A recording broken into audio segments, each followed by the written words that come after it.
Sounds rolling.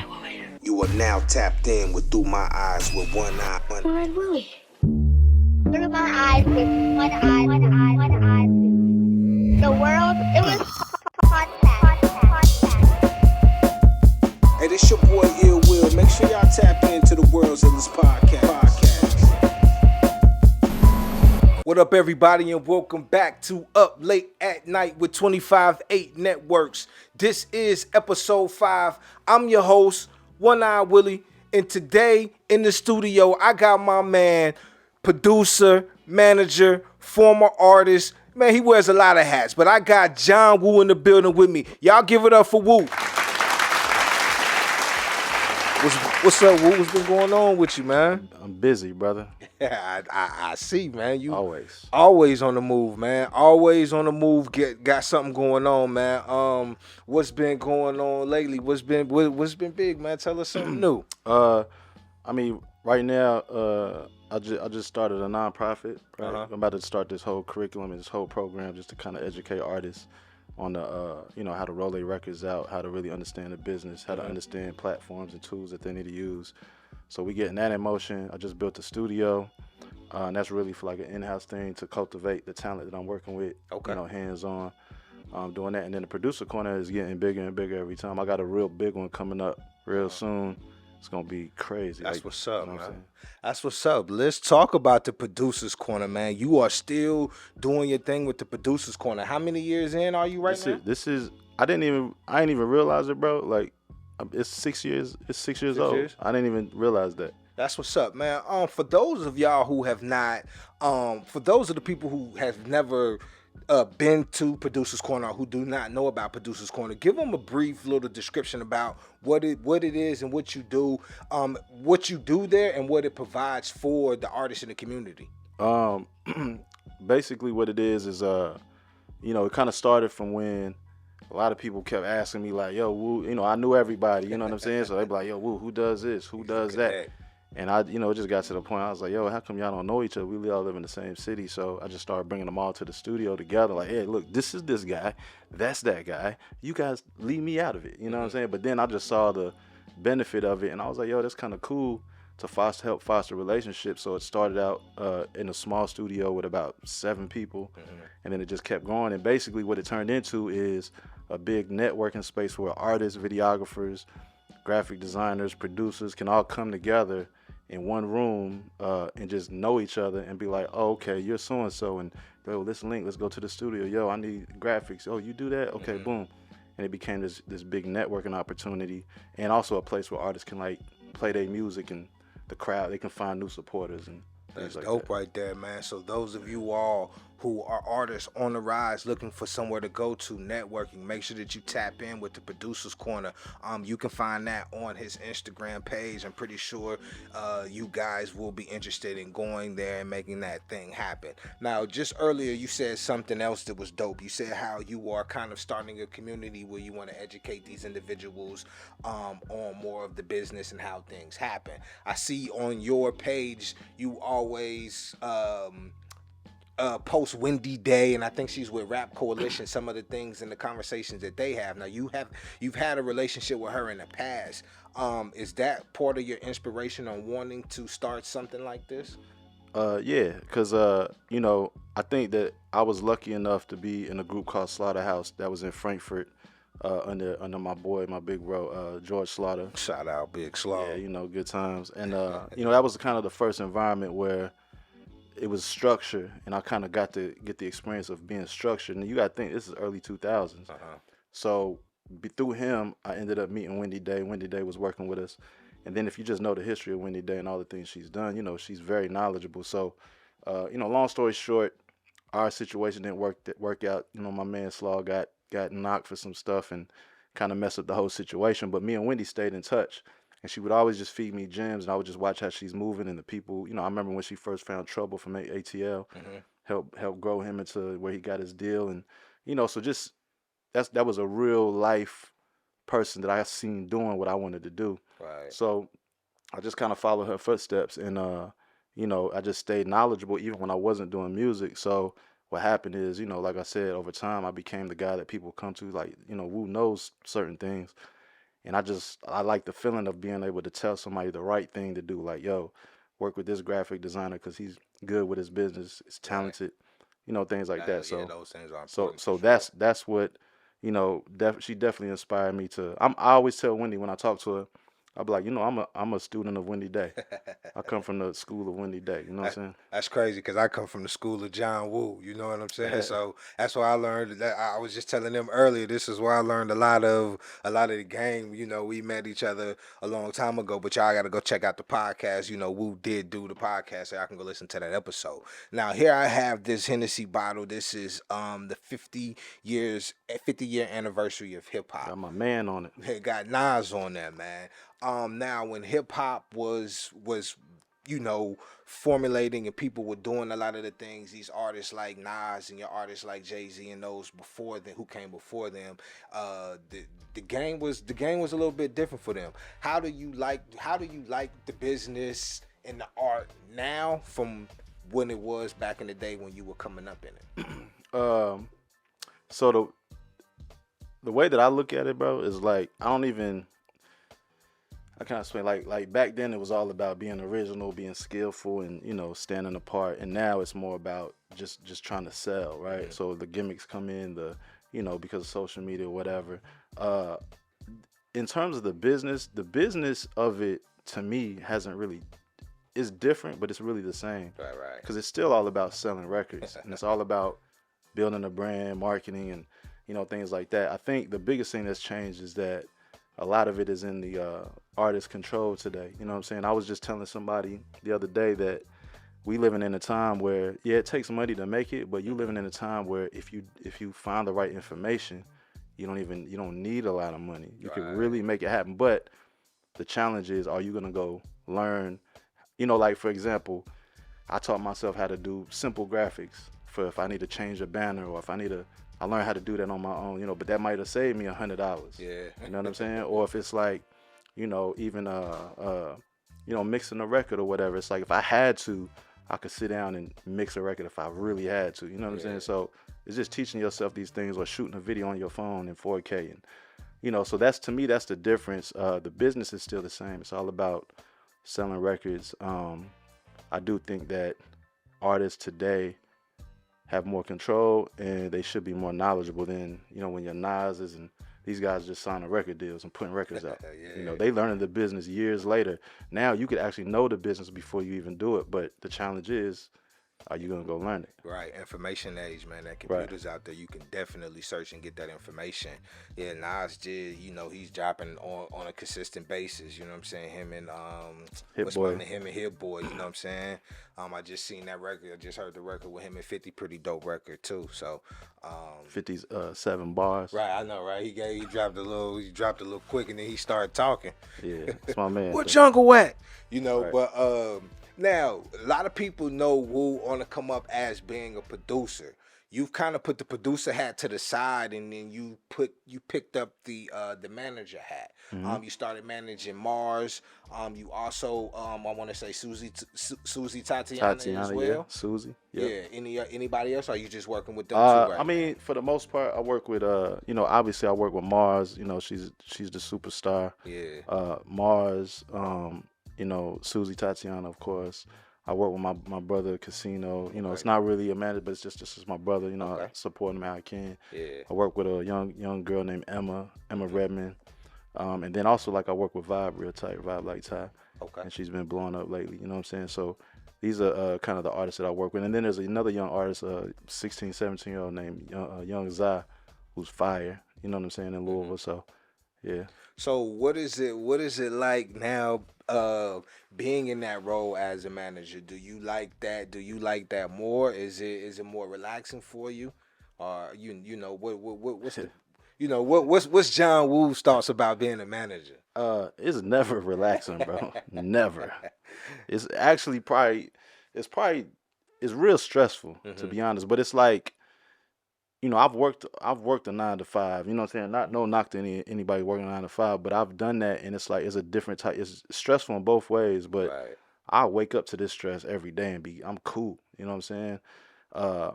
But it is stressful. It's difficult. It's not an easy task. You're dealing with a lot. You're dealing with people. Yeah. Like you're dealing with their lives, like Yeah. on a real level. It's not like I just talk to you about music and that's it. No, I got to talk about their girlfriends, their boyfriends. They got a flat tire. They got a. Yeah.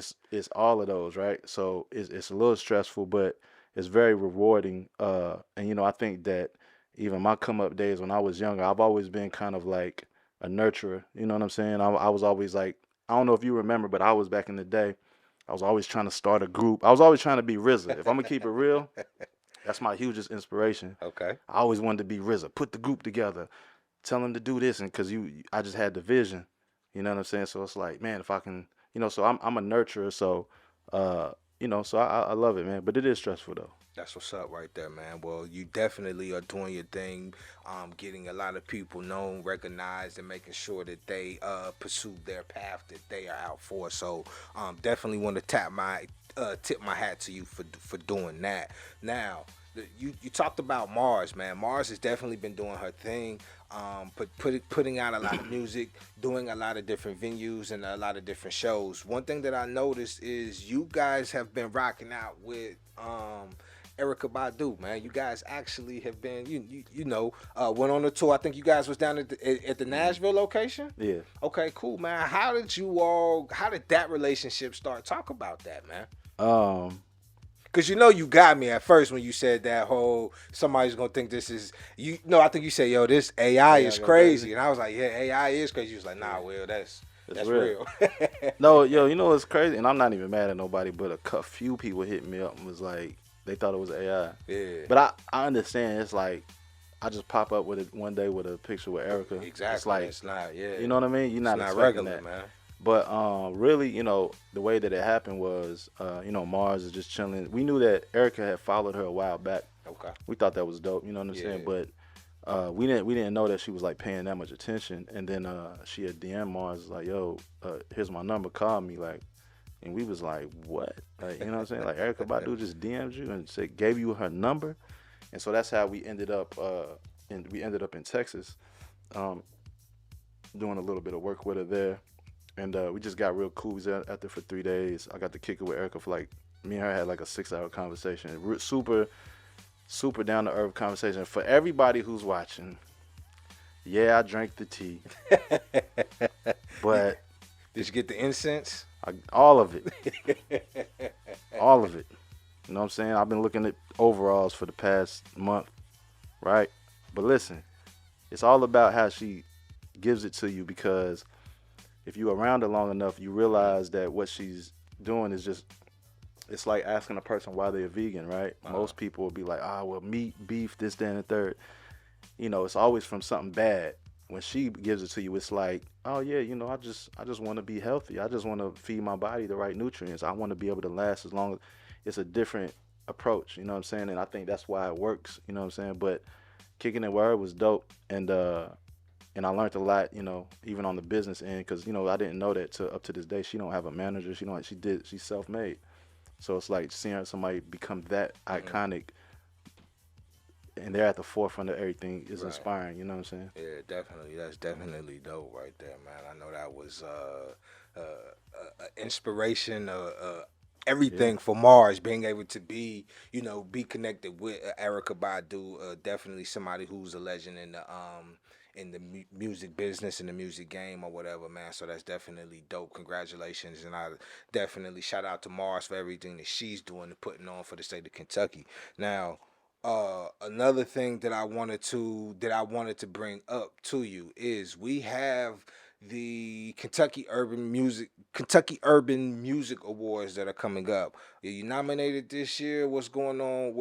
What's your situation right there? Because I know you're normally nominated, right? Yeah, I mean, it's been going on for what? Probably like 15, 17 years. Yeah, I've been nominated like every year. But yeah, I think my producer corner is nominated again this year. I know last year I won Grinder of the Year or something like that. And this year my producer corner is nominated. So, that's pretty cool.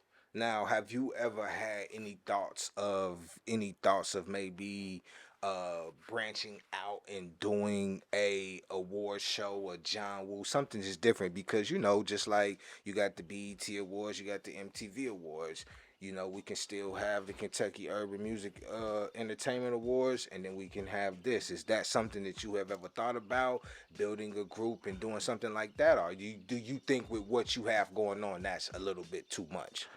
I think anything's possible, right? You know, I think my boys Slick and EB and Bella and all them are like killing it they're doing a great job. Definitely, I love what they're doing. And but you know, who knows, man? I know with this nonprofit, it's gonna open a lot of doors, even financially, to kind of foster some bigger ideas. And you know, I encourage people out there who's watching, you know, to learn business and understand that there's ways for you to get things done. You know what I'm saying? And you know, that's kind of what I'm in the middle of. So as far as an award show, who knows, man? Because I am looking forward to doing like a yearly event, even or surrounded around my producer corner. But like I said, with the help of this nonprofit and the organizations I'm getting involved, it could be something real big and fruitful. So yeah, I don't know. It might be a award show. It might be a performance. It might be, I don't know. But it's going to be something. I'm going to do something. So what's up? What's next up for Woo, Mars, Susie, and everybody else who you working with? So, you know, right now, Mars is dropping. She got a bunch of records dropping this start to drop this month, and you know, I think she got a couple in there that's just probably gonna change her life. You know what I'm saying? So Mars is dropping. We got Susie's. We just building a catalog with Susie.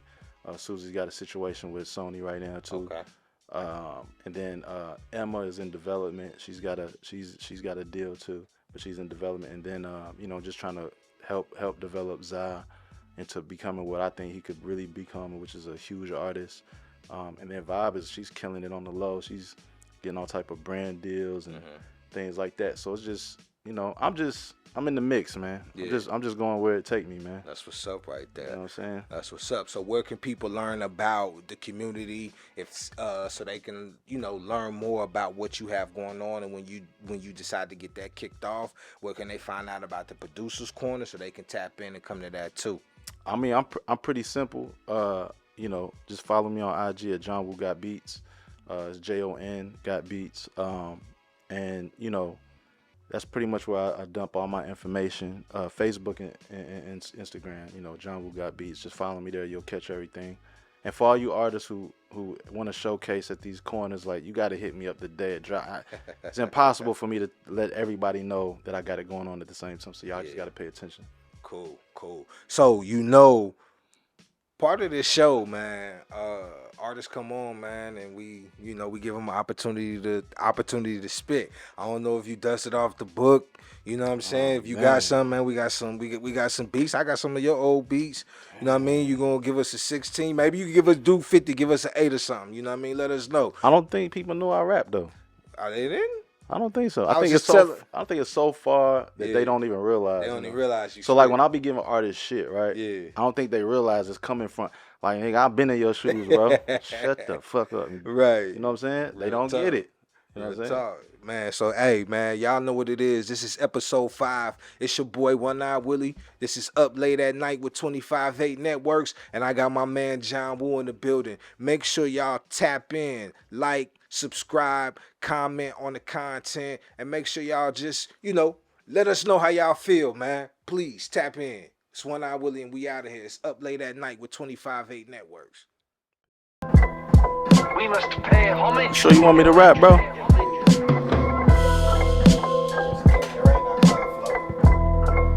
That's where all this shit started, man. Back in the cliff. Before I drop these 3 bars, let me make something clear. Nigga, I'm from Radcliffe, Kentucky. Aight? So listen, it's from 96. Fiasco, Leonard Lace Papes, when I drive slow, tape stomping, bro. You don't remember that, do you? I was trying to see if you remember that. Alright, okay. Yo, Fiasco, Leonard Lace Papes, when I drive slow, tape stomping. Sure you don't remember that? Damn, alright, we gonna go. Alright, yo, Fiasco, Leonard Lace Papes, when we drive slow, tape stomping. 96 with them sounds bumping.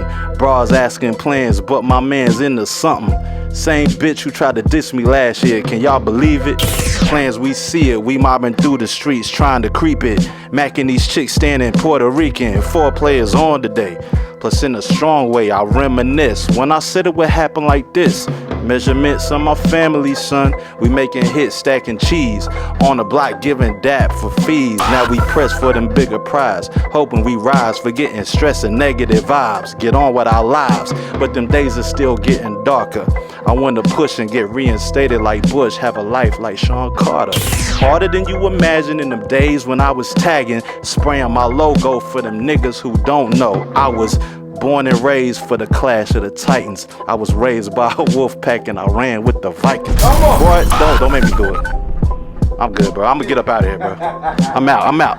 Hey, who y'all know gonna get an exclusive Woo? Huh?